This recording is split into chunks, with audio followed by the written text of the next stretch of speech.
So, hello guys, for today's video ay ituturo ko pala sa inyo kung paano nga ba mag-transfer ng pera from Metrobank patungong GCash account. So pipindutin lang natin yan guys, tapos punta lang tayo dito sa pay, send money, tapos to any account. So hintayin lang natin na mag-load. Tapos piliin natin yung account number if marami kayong savings account na nakasave dyan. So in this case, magta-transfer tayo ng 39,510. Okay? Tapos yung pipiliin natin dito guys ay yung unenrolled account. Since magpapadala tayo sa GCash.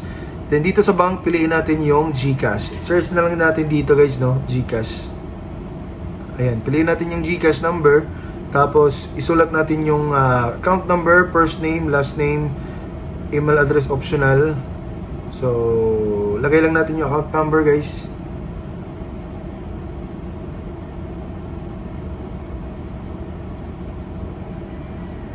Dito, guys, meron palang 25 pesos na charge since yung ginagamit na transfer service dito ay InstaPay. So, 25 pesos yung charge. Pero pag PesoNet naman guys, meron namang additional charge na 50 pesos per transaction.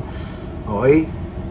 So, yung purpose natin dito, sabihin natin na payment, personal expense. Tapos, pindutin lang natin tong next guys. So, confirm lang, verify mo kung tama yung account na babawasan, tapos yung account na papadalhan.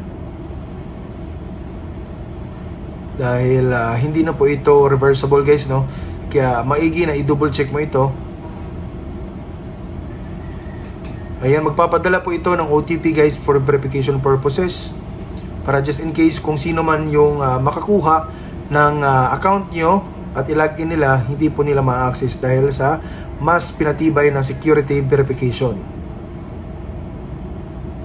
So after po nating ilagay yung password natin dito, so pindutin lang natin yung next para sa OTP naman. So ayan guys, hintayin lang natin, oh. Ayan. Wait lang tayo for the OTP. Then click mo yung next.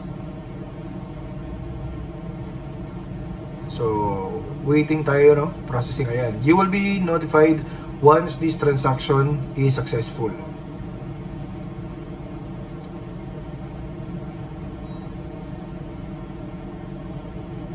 So ayan guys, nakatanggap tayo ng message from GCash. You have received money 39,510. Okay? So, ganun lamang guys, kadali kung paano nga ba gamitin or paano nga ba mag-transfer ng pera from Metrobank to GCash. So, pa-subscribe naman tayo guys, no, para sa mga other tutorials pa.